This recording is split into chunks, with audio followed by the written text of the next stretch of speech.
Finally आज मैं how to save environment part 2 release करने वाली हूँ। ऑल्दो इसको मुझे बहुत पहले रिलीज़ कर देना था, लेकिन अनफॉर्चुनेटली मेरा फ़ोन चोरी हो गया। जी हाँ, मैं फ़ोन से वीडियो बनाती हूँ और इसके बाद में कुछ और सीक्वेंस ऑफ इंसिडेंट हुए, मैं वीडियो नहीं बना पाई और मैं अपनी ही प्रॉब्लम्स में फंसी हुई थी। लेकिन नाउ आई एम बैक और हम लोग फिर से अपने पुराने काम को स्टार्ट करेंगे, फिर से एनवायरमेंटल इश्यूज़ के बारे में बात करना शुरू करेंगे। तो आज का काम शुरू करते हैं। एक बहुत ही इंपॉर्टेंट और रियल स्टोरी सुनाने वाली हूँ, इसलिए ध्यान से सुनिएगा।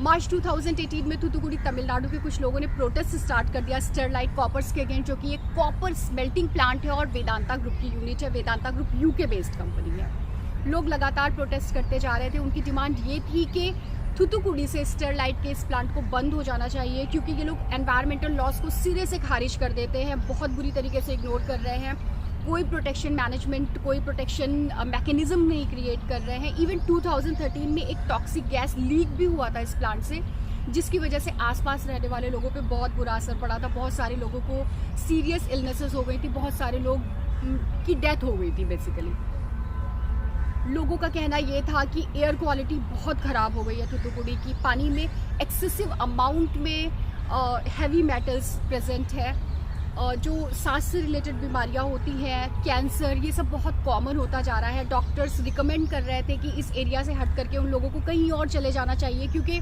लिवेबल नहीं बची है सिचुएशंस। इसलिए लोग लगातार प्रोटेस्ट करते ही जा रहे थे। 100वें दिन, मतलब इस प्रोटेस्ट के 100वें दिन लोग एग्रेसिव हो गए और उन लोगों ने पुलिस पर पत्थर फेंकने शुरू कर दिए। रिटेलिएट करते हुए पुलिस ने लोगों पर गोलियां चलाई। 13 लोगों की डेथ हो गई थी इस पूरे एजिटेशन में, मतलब सिविलियंस की डेथ हो गई थी। अपने देश की पुलिस ने अपने ही देश के नागरिकों पर असॉल्ट राइफल से गोलियां चलाई।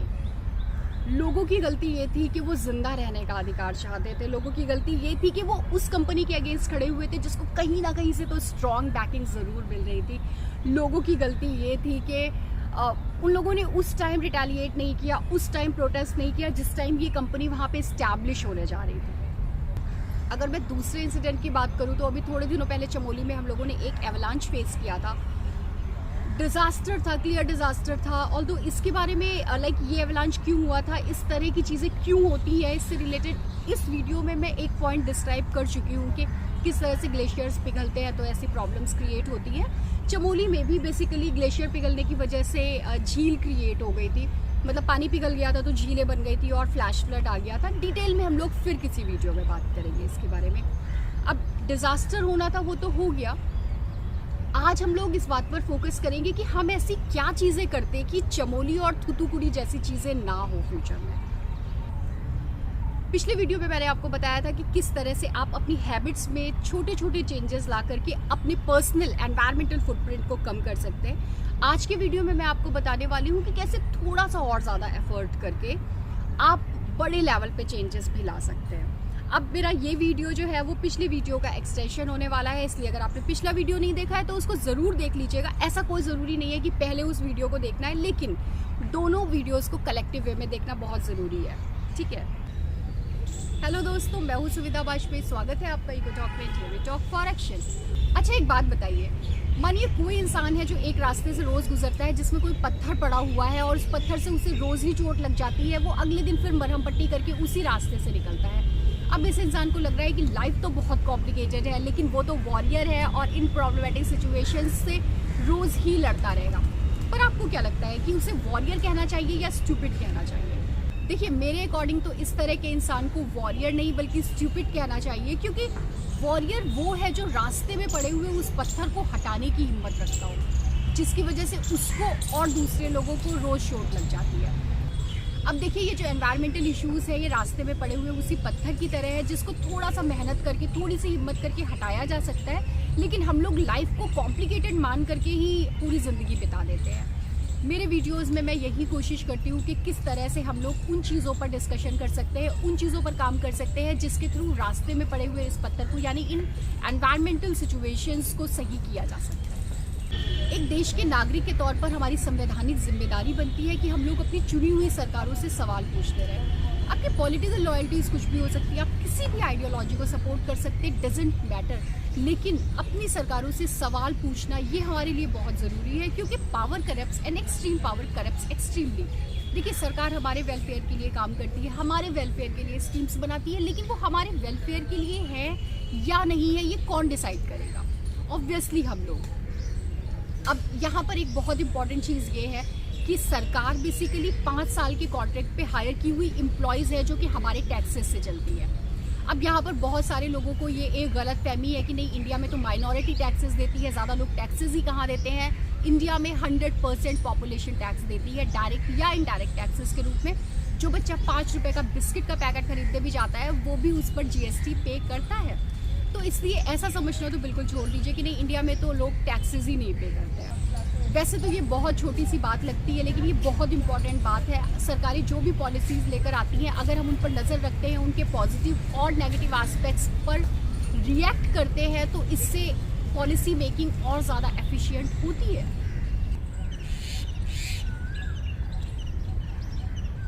कोई भी कंपनी प्रोडक्ट्स या सर्विसेज बनाती है और उन्हें बेचती है, और इस प्रोसेस से वो प्रॉफिट कमाती है। अब प्रॉफिट कमाने के अलावा इन कंपनियों की जिम्मेदारी होती है कि ये लोग इस पूरी प्रोसेस में, यानी प्रॉफिट कमाने की प्रोसेस में जो भी सोशल और एनवायरमेंटल लॉसेस हुए हैं उनको मिनिमाइज करें। लेकिन ये कैपिटलिस्ट है घने बदमाश, ये लोग अपने प्रॉफिट्स को बढ़ाने के लिए एम्प्लॉयज़ का एक्सप्लॉयटेशन करना, एनवायरमेंटल लॉस को बाईपास करना, अपने वेस्ट को वापस ना लेना, इवन उसे प्रॉपर्ली ट्रीट ना करना, ऐसी बहुत सारी अनएथिकल और गलत प्रैक्टिसेस करते हैं। ऑल्दो शो ऑफ बहुत करते हैं कि वेलफेयर के लिए काम कर रहे हैं, एनवायरनमेंट के लिए काम कर रहे हैं, बट खुद सोच करके देखिए ना, हम लोग तो यूनिट है, हम लोग इतना ज़्यादा इफ़ेक्ट नहीं करते हैं, ना ही सोसाइटी को और ना ही एनवायरनमेंट को। मतलब सोसाइटी को हम इफ़ेक्ट करते हैं, लेकिन कहीं ना कहीं इनका जो ये कंपनियां होती हैं, इनका बहुत इन्फ्लुएंस रहता है सोसाइटी पर भी और एनवायरनमेंट पर भी।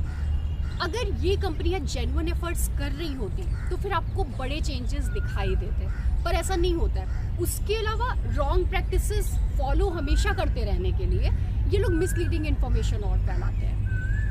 मैं आपसे रिक्वेस्ट करूंगी कि जिस तरह से गवर्नमेंट पे प्रेशर बनाना बहुत ज़रूरी है, उसी तरह से इन सारी कंपनीज़ पे प्रेशर बनाना भी बहुत ज़रूरी है। अगर हम लोग अवेयर होते हैं, अगर हम लोग एक्टिव दिखाई देते हैं, तो इससे फ़र्क पड़ता है, इन सारी कंपनीज़ के वर्किंग एटीट्यूड पे फ़र्क पड़ता है। अगर मैं एक एग्जांपल लेकर के बताऊं तो पानी की बॉटल बनाने वाली कंपनियां, इनकी रेस्पॉन्सिबिलिटी होती है कि ये खाली पानी की बॉटल्स वापस लें, उनको रिसाइकल करें, रीयूज़ करें, लेकिन वो ऐसा नहीं करती क्योंकि हमें फ़र्क नहीं पड़ता तो उन्हें भी फ़र्क नहीं पड़ता। लेकिन अगर हम प्रेशर क्रिएट करते हैं तो उन लोगों को कुछ मैकेनिज्म, कुछ ऐसा सिस्टम क्रिएट करना होगा कि वो सारी बॉटल्स सक्सेसफुली इन कंपनियों तक वापस पहुँच जाएँ। इसके लिए बहुत कुछ किया जा सकता है। मानिए कि कोई भी शॉप है, उस पर कोई पानी का यूज़र, लाइक अगर मैं एक पानी की बॉटल खरीदती हूँ, खाली बॉटल अगर मैं किसी भी शॉप पर जाकर के जमा कर देती हूँ, तो उसको कंपनी डायरेक्ट कलेक्ट करवा सकती है उस शॉप से। बहुत ईजिली किया जा सकता है, लेकिन इसकी एक कैपिटल कॉस्ट होती है और ये कंपनियां खर्चा नहीं करना चाहती हैं, और ये तभी खर्चा करेंगी जब हम लोग इनको फोर्स करेंगे। देखिए, अगर ये कंपनियां जेन्युइनली काम करती है ना, तो ये रियल गेम चेंजर हो सकता है, बड़े लेवल पे कुछ पॉजिटिव चेंज आ सकता है। मतलब जिसे हम लोग बोलते हैं आधी लड़ाई तो हम यहीं पर जीत लेंगे। लेकिन हमारे सामने प्रॉब्लम ये है कि हमें कैसे पता चलेगा कि गवर्नमेंट जो पॉलिसीज़ बना रही है वो कितनी सही है, कितनी गलत है, या फिर कंपनीज जो प्रैक्टिसेस कर रही हैं वो कितनी एथिकल है, क्योंकि हम एक्सपर्ट नहीं है किसी भी चीज़ के।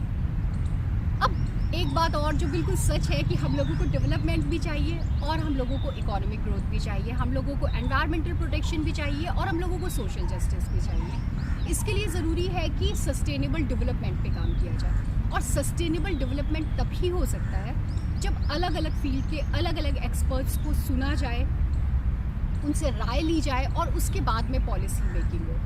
अब क्या होता है कई बार कि जब हम लोग ध्यान देना छोड़ देते हैं, जब हम लोग अवेयर नहीं होते हैं, क्वेश्चन आंसर करना छोड़ देते हैं गवर्नमेंट से, या फिर प्रेशर बनाना छोड़ देते हैं कंपनियों पे, तो ये लोग फिर मनमर्जियाँ करने लगती हैं, फेवरेटिज्म की थ्योरीज बीच में आने लगती हैं, फेवरेटिज्म की प्रैक्टिसेस होने लगती हैं, जो कि लॉन्ग टर्म में हमारे लिए तो अच्छा नहीं होता है। चमोली का जो इंसिडेंट था वो कहीं ना कहीं इस चीज़ को रिफ्लेक्ट करता है। मैं यहाँ पर ये नहीं बोलूँगी कि गवर्नमेंट की नीयत ख़राब थी, मैं यहाँ पर ये बोलूँगी कि गवर्नमेंट ने यहाँ पर एक्सपर्ट्स को नहीं सुना। एक्सपर्ट्स ने बोला था कि ये एरिया जो है वो काफ़ी हाईली सेंसिटिव एरिया है, तो यहाँ पर इतने सारे हाइड्रो पावर के प्रोजेक्ट्स नहीं होने चाहिए, लेकिन वो प्रोजेक्ट्स हुए और उसकी वजह से प्रॉब्लम हुई।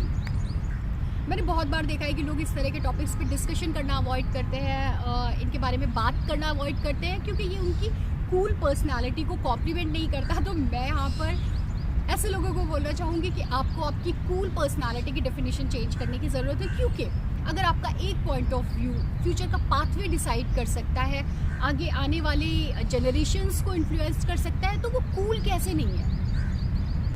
कोई भी society real challenges, real growth और रियल इश्यूज़ पर तभी फोकस कर सकती है जब उसमें हार्मनी हो और यूनिटी हो। अब अगर मैं एक एग्जांपल लेकर के बताऊं तो यहाँ पे जो इंडिया की जॉइंट फैमिली कॉन्सेप्ट है वो बेस्ट एग्जांपल निकल करके आता है, कि जिसमें एक कपल है और उसके बच्चे हैं और उन बच्चों की भी अपनी फैमिलीज़ हैं जो सब एक साथ रहते हैं। तो अगर इनमें आपस में प्यार है, अगर ये लोग हार्मनी से रहते हैं, तो उस कंडीशन में जो इन लोगों का फोकस होगा वो न्यूट्रिशन पे होगा, एजुकेशन पे होगा, फैसिलिटी बिल्ड करने पे होगा और इकोनॉमिक ग्रोथ पर होगा। तो ओवरऑल अगर देखा जाए तो ये एक हैप्पी फैमिली दिखाई देती है, मतलब समझ में आता है कि ये एक हैप्पी फैमिली होगी। सिचुएशन को रिवर्स कर देते हैं अगर इसी फैमिली में लोग एक दूसरे को नुकसान पहुंचा रहे हैं, एक दूसरे से झगड़ा कर रहे हैं, तो उस कंडीशन में अब आप खुद सोचिए कि फोकस शिफ्ट हो गया। अब जो एजुकेशन और न्यूट्रिशन पे फोकस होना चाहिए था, वो फोकस एक दूसरे को नुकसान पहुंचाने पे शिफ्ट हो गया। मतलब एनर्जीज गलत कामों में जा रही हैं, तो मतलब फ्यूचर और प्रेजेंट दोनों स्वाहा हो गया। सेम सिचुएशन किसी भी कंट्री, स्टेट और सोसाइटी के लिए सही है। अगर हम लोग ये चाहते हैं कि रियल इश्यूज़ पर फोकस किया जाए, चाहे वो एनवायरमेंटल हो और चाहे वो सोशल हो, इकोनॉमिक हो, तो फिर बहुत ज़रूरी है कि समाज सौहार्दपूर्ण हो और शांति से रहते हो लोग। दोस्तों, मैंने पिछली वीडियो में और आज की वीडियो में आपसे जो भी पॉइंट डिस्कस किए हैं, अगर आप कलेक्टिव वे में उन सारे पॉइंट्स को फॉलो कर लेते हैं तो मुझे लगता है कि हम लोग काफ़ी हद तक जो भी एनवायरमेंटल प्रॉब्लम है उनको सॉल्व कर पाएंगे। इवन बहुत सारी सोशल और इकोनॉमिक प्रॉब्लम्स को भी सॉल्व कर पाएंगे। बहुत ज़रूरी है हमारे लिए कि हम लोग सरकारों पे और कंपनियों पे प्रेशर क्रिएट करें कि वो हमारे वेलफेयर के लिए, सोसाइटी के वेलफेयर के लिए काम करें। इसके लिए बहुत ज़रूरी है कि हम लोग अवेयर हों चीज़ों को लेकर के, हमें पता हो कि क्या सही है और क्या गलत है। मतलब हम लोग सही डायरेक्शन में अपनी एनर्जीज़ को लगा रहे हो। सही डायरेक्शन में अगर एनर्जीज़ को लगाना है तो इसके लिए ज़रूरी ये है कि जो गलत डायरेक्शन में एनर्जीज़ लग रही हैं उनको अवॉइड किया जाए। गलत डायरेक्शन में एनर्जीज़ तब नहीं लगेंगी जब सोसाइटी में हार्मनी होगी। आखिर हम लोग वसुधैव कुटुंबकम और सर्वे भवन्तु सुखिनः की फिलॉसफी को फॉलो करने वाले लोग। Thank you so much. अगर आपने इस वीडियो को पूरा देखा है तो मैं कंक्लूड करती हूँ आज के इंटरेक्शन को यहाँ पर। अगर आपको इन्फॉर्मेशन यूज़फुल लगी हो तो लाइक करिए, अगर नहीं यूज़फुल लगी है, कोई भी प्रॉब्लम लग रही है तो कमेंट करके मुझको बताइए मैं कैसे इम्प्रूव कर सकती हूँ। अगर आपने सब्सक्राइब नहीं किया है तो अभी भी सब्सक्राइब कर लीजिए, कोई देर नहीं हुई है। मैं नेक्स्ट वीडियो में कुछ नया करने वाली हूँ, तो प्लीज़ वेट करिएगा नेक्स्ट वीडियो का।